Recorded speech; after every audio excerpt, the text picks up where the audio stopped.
तो इस वीडियो में हम लोग देखते हैं electronic displacement in covalent bond.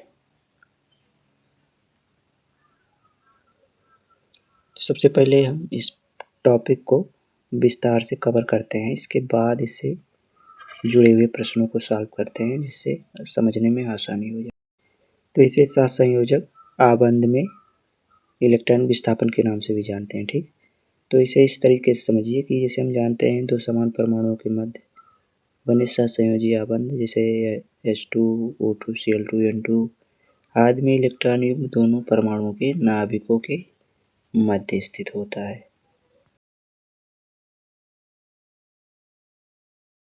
इसीलिए यह 100% सहसंयोजी आबंध होता है। परंतु यह सहसंयोजी आबंध ऐसे परमाणुओं के मध्य बनता है जिनकी विद्युत ऋणात्मकता में भिन्नता पाई जाती है। तो साझे का इलेक्ट्रॉन युग्म अधिक विद्युत ऋणात्मकता वाले परमाणुओं की तरफ विस्थापित हो जाता है, जिसके कारण उसके मध्य ध्रुवीय आबंध बन जाते हैं।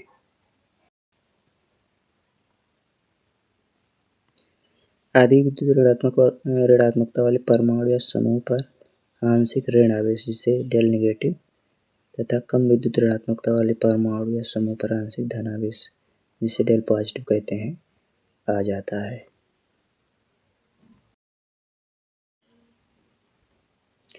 एग्जाम्पल के लिए जैसे हाइड्रोजन फ्लोराइड लेते हैं तो इसमें देखते हैं हाइड्रोजन पर पार्शियल पॉजिटिव और फ्लोरीन पर पार्शियल नेगेटिव चार्ज आ जाता है। इसी तरीके से वाटर मॉलिक्यूल लेते हैं, इस तरीके से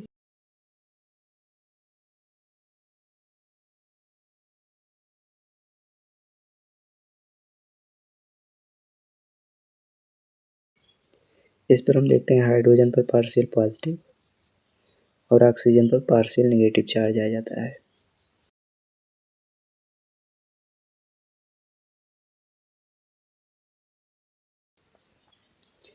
इसी तरह से हम अमोनिया को देखते हैं।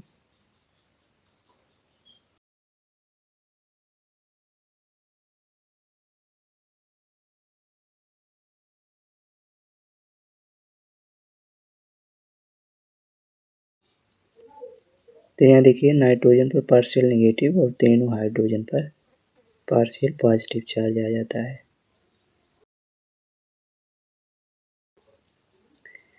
आबंध की ध्रुवता में अणु के भौतिक तथा रासायनिक गुण प्रभावित होते हैं। ठीक, इसे इस तरह से देखते हैं। और इसके अलावा आबंध की ध्रुवता में उसके melting point, boiling point, solubility भी प्रभावित होती है। ठीक, इसके अलावा आबंध में ध्रुवता उत्पन्न होने से कंपाउंड की केमिकल रिएक्टिविटी भी प्रभावित होती है अर्थात बढ़ जाती है। एग्जाम्पल के तौर पे अगर हम देखें, इस मीथेन में 4 CH बॉन्ड की ध्रुवता लगभग 0 होती है क्योंकि उनकी इलेक्ट्रोनेगेटिविटी में अंतर बहुत ही कम होता है।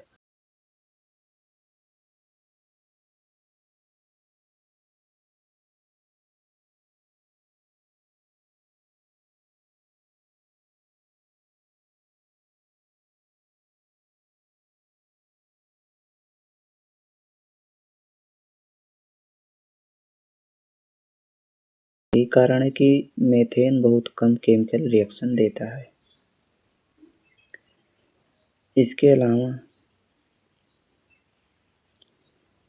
आप देखेंगे कि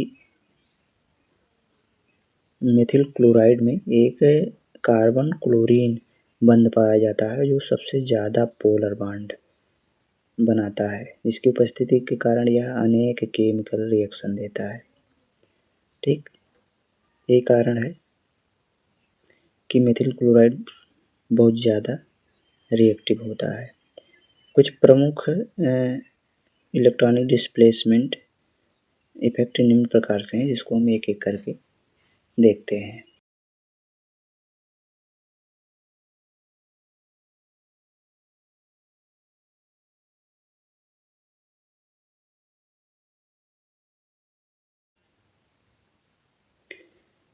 ऑर्गेनिक कंपाउंड में जब दो से अधिक कार्बन एटम श्रृंखलित होकर कार्बन चेन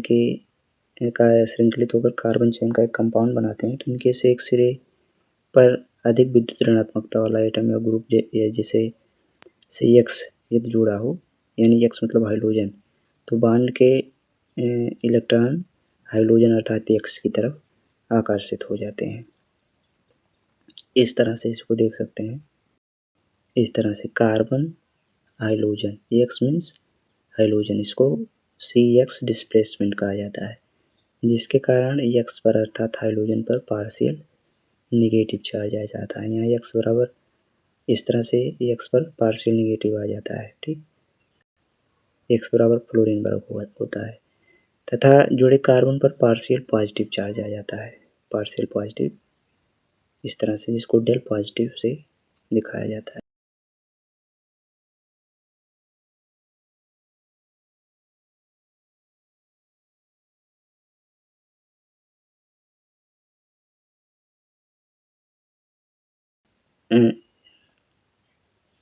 यह इफेक्ट फर्स्ट कार्बन तक ही सीमित नहीं होता, किंतु तीसरे कार्बन तक भी इसका इफेक्ट होता है, परंतु फर्स्ट कार्बन से थर्ड कार्बन तक यह घटता है और थर्ड कार्बन के बाद इसका इफेक्ट नगण्य हो जाता है।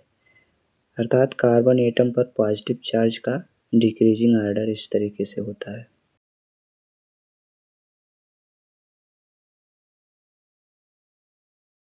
फर्स्ट कार्बन पर सबसे ज़्यादा, फिर उससे कम सेकंड पर और उससे कम थर्ड पर, इसके बाद तीसरे कार्बन के बाद उसका प्रभाव नगण्य हो जाता है। इसे इस तरह से दिखाया जा सकता है।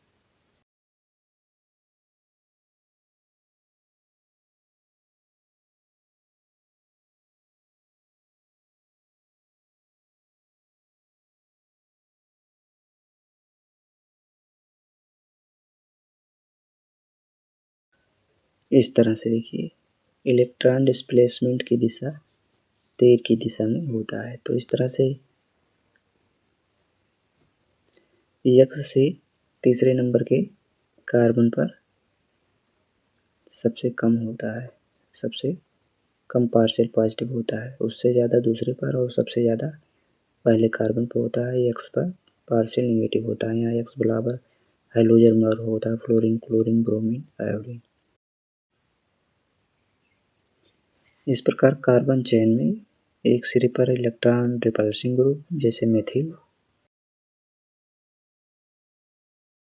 के जुड़े होने पर इलेक्ट्रॉन डिस्प्लेसमेंट चैन से मिथिल ग्रुप से दूर होता है, मतलब चैन में मिथिल ग्रुप से दूर हो जाता है, जिससे मिथिल पर पार्शियल पॉजिटिव अर्थात डेल पॉजिटिव तथा इससे जुड़े फर्स्ट कार्बन पर पार्शियल निगेटिव तथा दूसरे और तीसरे कार्बन पर भी कम पार्शियल निगेटिव चार्ज उत्पन्न होता है।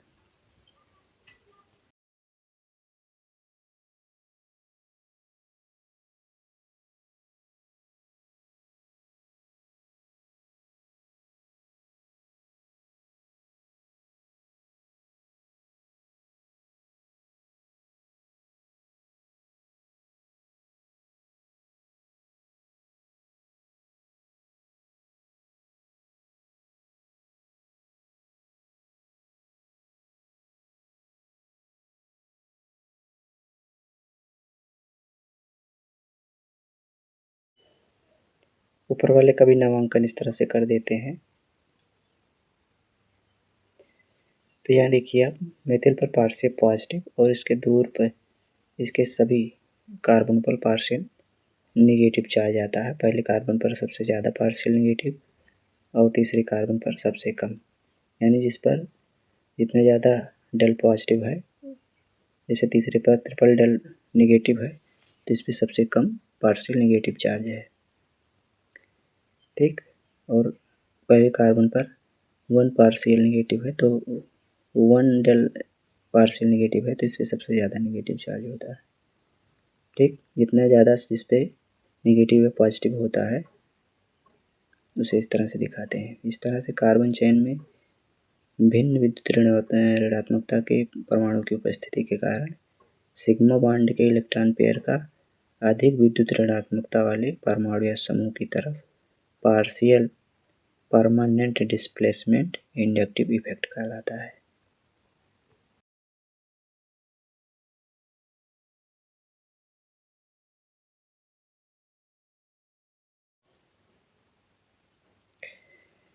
आगे हम देखते हैं कैरेक्टरिस्टिक्स ऑफ इंडक्टिव इफेक्ट। तो इंडक्टिव इफेक्ट की कुछ प्रमुख विशेषताएं निम्न प्रकार से हैं। पहले तो है यह एक परमानेंट पोलराइजेशन इफेक्ट है, परमानेंट, ठीक। सेकंड है इस इफेक्ट को बांड पर एरो साइन द्वारा दिखाते हैं, कुछ इस तरह से एरो के द्वारा, ठीक, बांड पर एरो के द्वारा इस तरह से हम दिखाते हैं, ठीक। एरो का डायरेक्शन जो होता है वो इलेक्ट्रॉन पेयर डिस्प्लेसमेंट की दिशा में होता है, ठीक। इसे इस तरह से भी दिखा सकते हैं।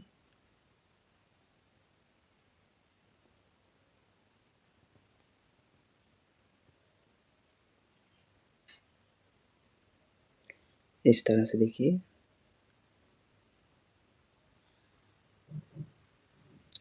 ये क्लोरीन पर पार्शियल नेगेटिव और सभी कार्बनों पर पार्शियल पॉजिटिव है। ट्रिपल डेल पार्शियल पॉजिटिव मतलब है सबसे कम, फिर डबल डेल पार्शियल पॉजिटिव मतलब उससे ज़्यादा, और एक डेल पार्शियल पॉजिटिव मतलब है सबसे ज़्यादा पार्शियल पॉजिटिव चाहा जाता है। सेकंड पॉइंट है सिग्मा बॉन्ड का डिस्प्लेसमेंट पार्शियल होता है, कंप्लीट नहीं होता है, कंप्लीटली नहीं होता है, इसलिए इसे del positive del negative sign से व्यक्त किया जाता है। इस तरह से पॉजिटिव और नेगेटिव से नहीं व्यक्त किया जाता है। अगला है एटम्स में पोलराइजेशन चेंज ये वन डायरेक्शन होता है, अर्थात एक दिशा में। अगला है यह इफेक्ट अनेक फिजिकल प्रॉपर्टी जैसे melting point, boiling point, solubility, dipole moment आदि को प्रभावित करता है।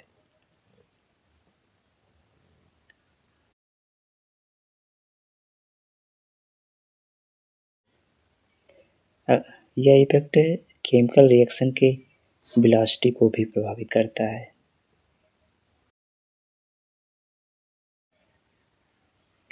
अगला इंडक्टिव इफेक्ट का आकलन हाइड्रोजन के सापेक्ष किया जाता है। हाइड्रोजन के सापेक्ष का मतलब क्या हुआ? हाइड्रोजन का सापेक्ष मतलब जो एटम या ग्रुप हाइड्रोजन की तुलना में अधिक इलेक्ट्रॉन आकर्षी होते हैं उनके इंडक्टिव इफेक्ट को -i से प्रदर्शित किया जाता है, तथा जो एटम या ग्रुप हाइड्रोजन के सापेक्ष कम इलेक्ट्रॉन आकर्षी होते हैं उनके इफेक्ट को +i से प्रदर्शित किया जाता है।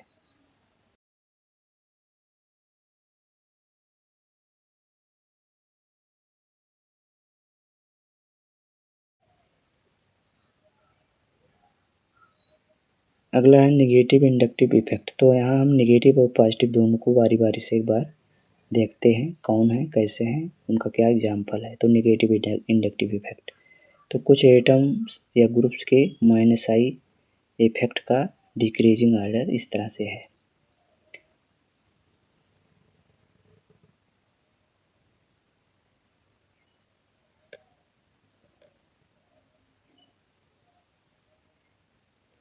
इनके डिक्रीजिंग ऑर्डर है।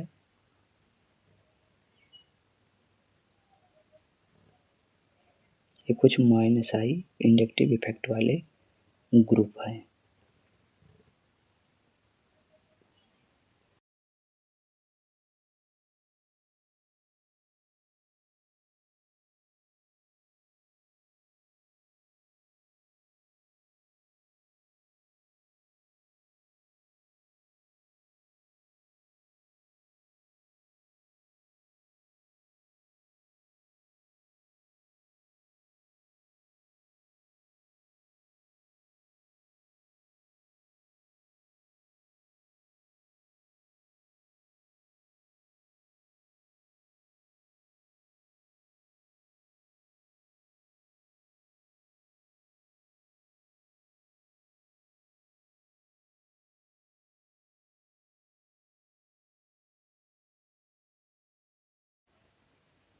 इस तरह से फेनिल ग्रुप जो है सबसे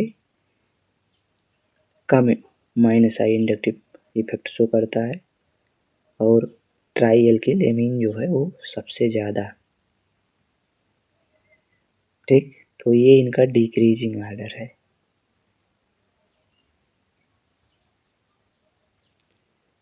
माइनस आई इफेक्ट का ये डिक्रीजिंग आर्डर है।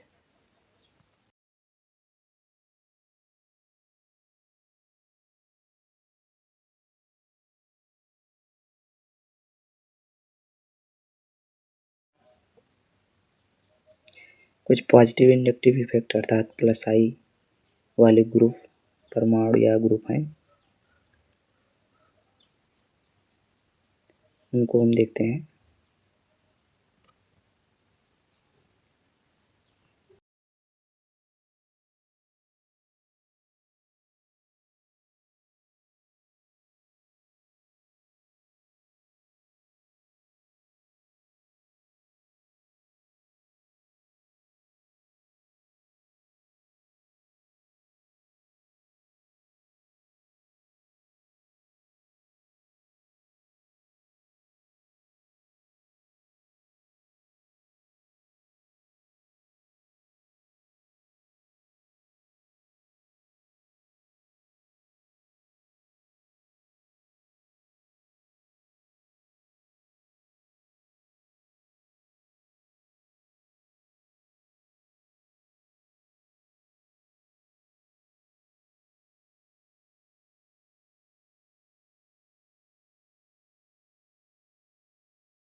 इस तरह से आप देख सकते हैं हाइड्रोजन सबसे कम प्लस आई इफेक्ट शो करता है। ठीक, ये इनका डिक्रीजिंग आर्डर है, इसको हम ऐसे शो दिखा सकते हैं।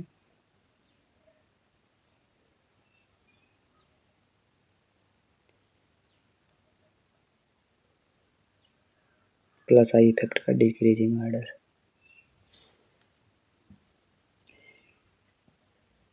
एक चीज़ और आपको याद रखना है, नोट में लिख लो, यह आर्डर इन गोल्ड के अनुसार है। ठीक, रॉबिन्सन ने इलेक्ट्रॉन आकर्षी एटम या ग्रुप द्वारा उत्पन्न इंडक्टिव इफेक्ट को प्लस आई इफेक्ट तथा इलेक्ट्रॉन प्रतिकर्षी एटम या ग्रुप द्वारा उत्पन्न इंडक्टिव इफेक्ट को क्या कहा था, माइनस आई इफेक्ट कहा था। तो इतना याद रखना है, ये जो मैं एग्जांपल लिखा हूँ वो इन गोल्ड के अनुसार है। अगला हम कुछ एप्लीकेशंस देखते हैं, एप्लीकेशन ऑफ इंडक्टिव इफेक्ट। ठीक, तो इस प्रभाव के कुछ महत्वपूर्ण अनुप्रयोग जो हैं वो एक एक करके देखते हैं। पहला है determining the order of strength of carboxylic acid. ठीक,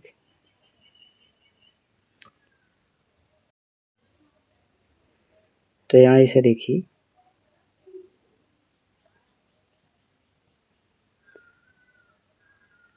कुछ कार्बोक्सिलिक एसिड जैसे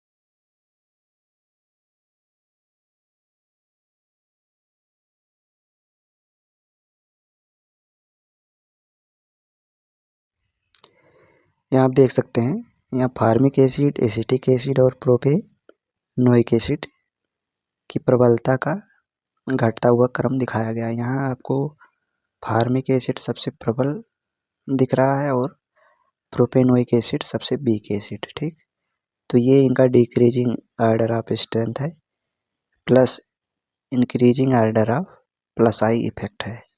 अर्थात जिस एसिड में एल्किल समूह सबसे बड़ा है उसका प्लस आई इफेक्ट सबसे ज़्यादा है। तो यहाँ प्रोपेनोइक एसिड में एथिल समूह जो है इसका प्लस आई इफेक्ट सबसे ज़्यादा है और फार्मिक एसिड में हाइड्रोजन, इसका प्लस आई इफेक्ट सबसे कम है। तो किसी भी एसिड में प्लस आई इफेक्ट जितना कम होगा उसकी प्रबलता उतनी ही ज़्यादा होगी। यहाँ हम दिखा सकते हैं प्लस आई इंडक्टिव इफेक्ट का आर्डर जो है इस तरह से है, हाइड्रोजन का सबसे कम, उससे ज़्यादा मेथिल का है और सबसे ज़्यादा एथिल का है। तीनों एसिडों में सबसे ज़्यादा प्लस आई इफेक्ट शो करने वाला समूह जो है वो एथिल समूह है। ठीक, तो यही कारण है फार्मिक एसिड सबसे प्रबल एसिड है और उससे कम एसिटिक एसिड और सबसे कम प्रोपेनोइक एसिड है। ठीक, अर्थात यहाँ इलेक्ट्रॉन को प्रतिकर्षित करने की प्रबलता हाइड्रोजन में सबसे कम और एथिल में सबसे ज़्यादा होती है। यही कारण है कि फार्मिक एसिड सबसे प्रबल अम्ल, इन तीनों में सबसे प्रबल अम्ल है और प्रोपेनोइक एसिड सबसे वीक एसिड है।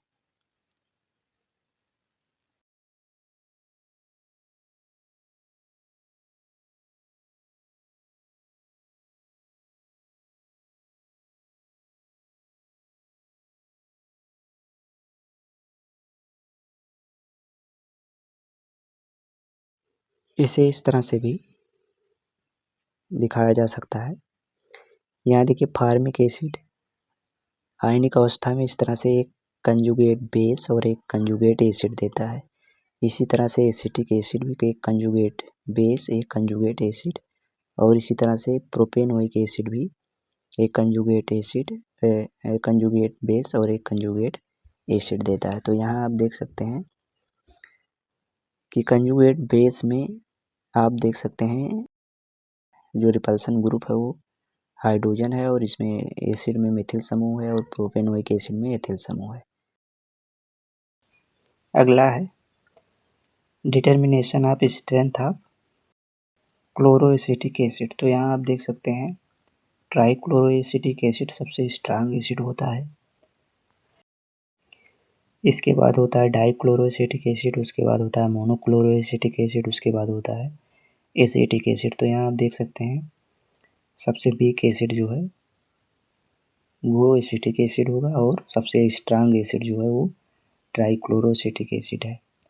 इसका कारण क्या है कि तो ट्राइक्लोरोएसिटिक एसिड में 3 इलेक्ट्रॉन अट्रैक्टिव ग्रुप है, अर्थात इलेक्ट्रॉन आकर्षी ग्रुप जो है वो 3 है, और अगले वाले में डाइक्लोरोएसिटिक एसिड में 2 है, मोनोक्लोरोएसिटिक एसिड में वो 1 है और एसिटिक एसिड में कोई भी नहीं है। तो यही कारण है कि इनकी प्रबलता का क्रम इस तरह से है। तो यहाँ आप देख सकते हैं इसको जब आयनिक करेंगे तो इनके एक कंजुगेट प्राप्त होते हैं, कंजुगेट बेस प्राप्त होते हैं जिनका घटता हुआ क्रम। तो यहाँ इनके कंजुगेट बेस के अस्थायित्व का घटता हुआ क्रम इस तरह से है। आप देख सकते हैं ट्राइक्लोरो एसीटेट आयन जो है सबसे ज़्यादा अस्थायी, ठीक, उसके बाद सबसे कम अस्थायी कौन सा है, एसीटेट आयन समूह। ठीक,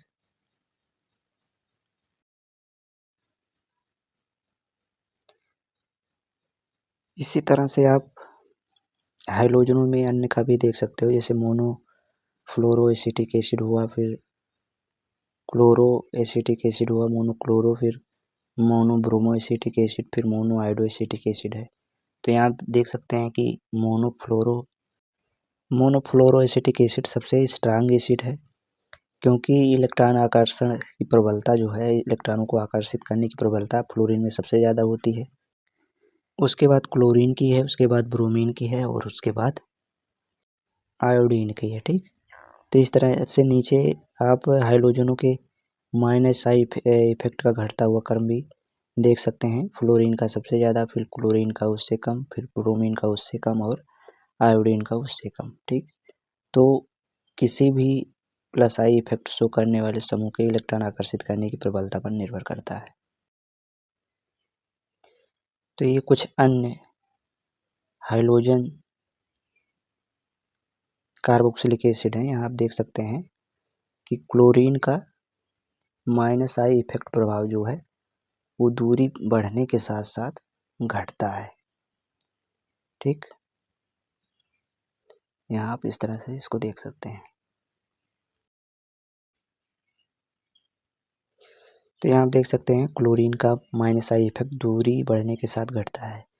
तीसरा है decreasing order of polarity and activity. ठीक, तो यहाँ आप देख सकते हैं इस तरह से कुछ कंपाउंड और उनकी क्रियाशीलता का घटता हुआ क्रम इस तरह से दिखाया गया है।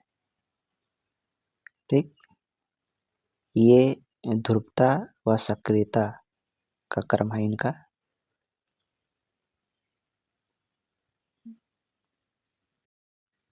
इसमें आप देखेंगे टर्सरी क्लोराइड सबसे ज़्यादा प्रबल है, उसके बाद सेकेंडरी हाइड्रोजन कंपाउंड है, उसके बाद प्राइमरी हाइड्रोजन कंपाउंड है, उसके बाद मिथिल क्लोराइड है।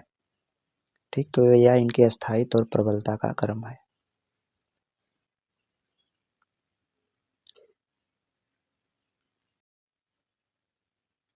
आगे आप देखेंगे dehydration of alcohol. Dehydration of alcohol अर्थात एल्कोहलों का निर्जलीकरण। तो एल्कोहलों के निर्जलीकरण की प्रबलता का क्रम जो है इस तरह से है। सबसे स्ट्रांग एल्कोहल जो होगा वो टर्सरी एल्कोहल होगा, फिर सेकेंडरी होगा और फिर प्राइमरी एल्कोहल। ठीक, ये सब केवल इनके इंडक्टिव इफेक्ट के आधार पर डिसाइड कर सकते हैं आप। अगर आपको मालूम हो कि एल्किल समूह कौन सा इंडक्टिव इफेक्ट शो करते हैं और इस तरह से उनकी व्यवस्था को देख करके आप निर्धारित कर सकते हैं कि कौन सा कंपाउंड। अगला है बॉन्ड लेंथ। तो एल्किल हैलाइडों में -I इफेक्ट का मान बढ़ने पर आबंध दूरी का मान घटता है। उसे इस तरह से दिखा सकते हैं, इस तरह से आप दिखा सकते हैं। ये increasing order of -I effect और decreasing order of bond length है। ठीक, तो यहाँ आप देख सकते हैं -I इफेक्ट जो है फ्लोरीन की सबसे ज़्यादा, फिर उससे कम क्लोरीन की, उससे कम ब्रोमीन की और सबसे कम आयोडीन की है। इसी तरह इसी आधार पर देखिए आप इनके बॉन्ड लेंथ को आप देख सकते हैं। आयोडोमेथेन में आप देख सकते हैं 2.14 एंगस्ट्राम है, फिर ब्रोमोमेथेन का देखिए उससे कम है 1.91 एंगस्ट्राम, फिर उससे कम है क्लोरोमेथेन का 1.76 एंगस्ट्राम और सबसे कम फ्लोरोमेथेन का है 1.42 एंगस्ट्राम। तो इस तरह से आप देख सकते हैं कि -I इफेक्ट बढ़ने के साथ साथ उनके बॉन्ड लेंथ कम हो जाते हैं। ठीक, आगे देखते हैं डायपोल मोमेंट। तो इंडक्टिव इफेक्ट के आधार पर डायपोल मोमेंट को आप इस तरह से देख सकते हैं। ये कुछ हाइड्रोजन एल्किल हाइलाइड कंपाउंड है। यहाँ आप देख सकते हैं increasing order of -I effect और increasing order of bond length. तो इस आधार पे आप देख सकते हैं कि -I इफेक्ट जो है जैसे जैसे बढ़ता है उनका डायपोल मोमेंट भी बढ़ता है। तो आप यहाँ देख सकते हैं क्लोरीन का -I इफेक्ट सबसे ज़्यादा होता है, इसलिए इसका डायपोल मोमेंट भी सबसे ज़्यादा है अर्थात 1.87D। ठीक, तो यहाँ आप देख सकते हैं बहुत आसानी से हमने इसको समझाने का प्रयास किया है। ठीक, तो यहाँ आपको दो चीज़ें मिलती हैं कि -I इफेक्ट बढ़ने के साथ उसका डायपोल मोमेंट भी बढ़ता है। ठीक, तो यहाँ आप देख सकते हैं डायपोल मोमेंट यानी -I इफेक्ट यदि बढ़ रहा है तो डायपोल मोमेंट बढ़ेगा, या जिस यौगिक में -I इफेक्ट सबसे ज़्यादा है उसका डायपोल मोमेंट सबसे ज़्यादा होगा। ठीक, यानी आप कह सकते हैं कि इलेक्ट्रॉन आकर्षित समूह की प्रबलता वाला यौगिक जो होगा उसका डायपोल मोमेंट सबसे ज़्यादा होगा, जैसा कि मेथिल क्लोराइड में आपको देखने को मिल रहा है। अगला है reactivity of carbonyl group. Reactivity of carbonyl group, तो यहाँ आप देख सकते हैं फॉर्मल्डिहाइड की रिएक्टिविटी सबसे ज़्यादा है, उससे कम एल्डिहाइड का और सबसे कम कीटोन का। तो यहाँ increasing order of +I effect और डिक्रीजिंग ऑर्डर ऑफ रिएक्टिविटी एक साथ दिखाया गया है। तो यहाँ आप देख सकते हैं कि प्लस आई इफेक्ट जिसका जितना ज़्यादा होगा, ठीक, उसकी रिएक्टिविटी उतनी कम होगी। तो यहाँ आप देख सकते हैं फॉर्मल्डिहाइड, एल्डिहाइड और कीटोन में कीटोन की रिएक्टिविटी सबसे कम है, क्योंकि यहाँ 2 प्लस आई इफेक्ट वाले एल्किल समूह हैं और उससे ज़्यादा रिएक्टिव जो है वो एल्डिहाइड है, क्योंकि इसमें एक एल्किल समूह अर्थात प्लस आई इफेक्ट शो करने वाला समूह है। और फॉर्मल्डिहाइड सबसे ज़्यादा रिएक्टिव है, क्योंकि यहाँ प्लस आई इंडक्टिव इफेक्ट शो करने वाला कोई एल्किल समूह नहीं है, बल्कि हाइड्रोजन है जिसकी जो है इलेक्ट्रॉन को रिपल्स करने की क्षमता जो है बहुत ही कम है। ठीक, तो इस तरह से इसकी रिएक्टिविटी और प्लस आई इफेक्ट को एक साथ यहाँ दिखाया गया है। तो इससे आप देख सकते हैं कि अगर किसी भी यौगिक में प्लस आई इफेक्ट बढ़ रहा है तो उसकी रिएक्टिविटी क्या होगी, वो कम होगी अर्थात घटेगी, और जिसमें प्लस आई इफेक्ट जितना ज़्यादा कम होगा, मतलब जितना ही कम होगा उसकी रिएक्टिविटी उतनी ही ज़्यादा होगी, अर्थात उसकी क्रियाशीलता उतनी ही ज़्यादा होगी। तो इस तरह से इतना जानने के बाद आप इंडक्टिव इफेक्ट के सभी प्रश्नों को बड़ी आसानी से सॉल्व करेंगे।